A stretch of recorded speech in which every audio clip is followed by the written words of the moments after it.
Our trip started with an early morning departure from Kansas City. We then stopped at Denver, followed by an unexpected stop in San Francisco, before finally making it to Maui around 8 p.m. Maui time. We started the trip with some tourist attractions and sightseeing around the island. The vertical integration of the diverse terrain was unlike anything I had ever seen before.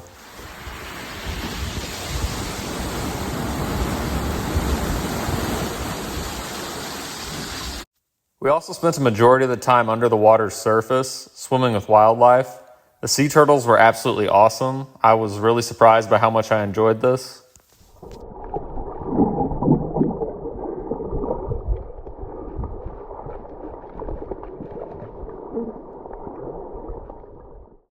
After a few days of taking in the island, it was time to head into some higher elevation for our hunt. I would be pursuing an axis buck with my bow, and my dad was chasing a Mouflon ram with a rifle.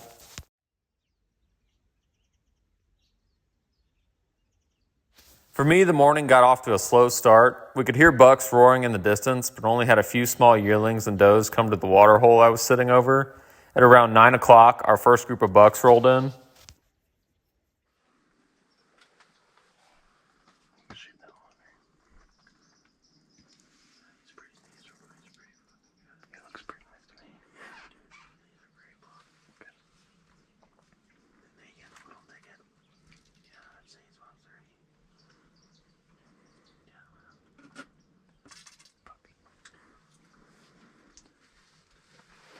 The first buck to roll in was an absolute giant. He had thick main beams and a dominant posture.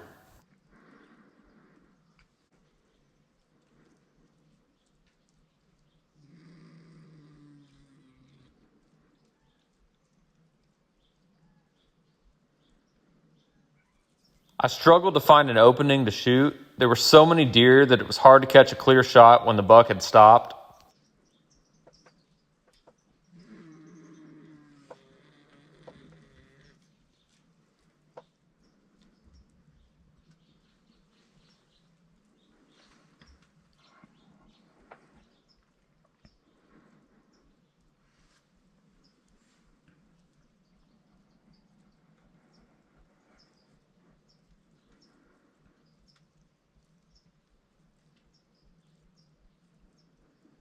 The buck eventually started to work away from me, but still within bow range. I continued to look for opportunities to shoot.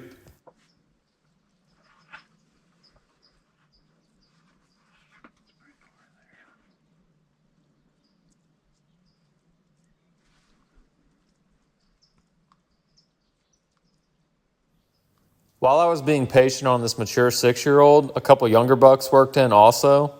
They were out at about 40 yards, and one of them was a shooter.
One of the does put out an alert noise, and after a subtle pause, one of them made it again, and the entire herd bounded off into the distance. After 2 more hours of waiting, a group worked in with a shooter buck at the front of the pack. I wasted no time getting a shot off.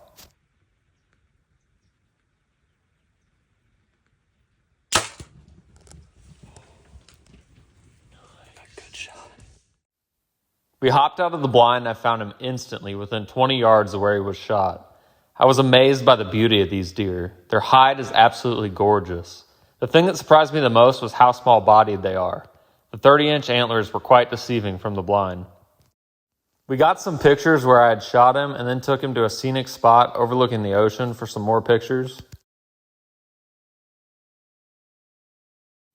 After a quick break for lunch at the cabin, we were back into the cactus to find my dad a ram. You shoot one of those back ones. See that white one with the caliper? Right here by the tree? Yeah, shoot that one. Yeah, perfect. We finally caught up to a group with a gorgeous white ram, which by the looks of it was not that common. Unfortunately, this ram was smart. It would not stop long enough to present my dad a shot. We ended up losing that group. Things weren't looking good until the guide spotted some ewes bedded down under some cactus.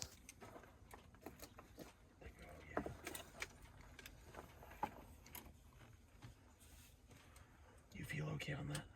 Yeah. Okay. Just wait them out for a minute because they're moving up. Put some more Well, I'm around. saying another one just came. Yeah. There's some more right there. There's some bigger ones. We'll see if they cross. They might go across to the left, Dad. Just wait for them. I think you're gonna cross up there where those rocks are. Yep. All right. I don't care if there's a ewe. That's a good one right there in the middle. Get one. With the black Yeah, the chest. Black chest. Yeah.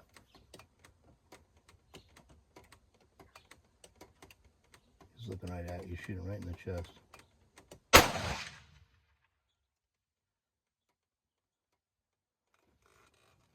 Yes. See what? Why don't you stay here and watch? I'll take your dad and across. Okay. After a quick follow-up shot, my dad was able to recover his gorgeous black-chested ram. We both couldn't be happier. We had been dreaming of this day for months. This was without a doubt one of the coolest experiences of my life. I was even more happy that I was able to capture some of it to look back on for years to come.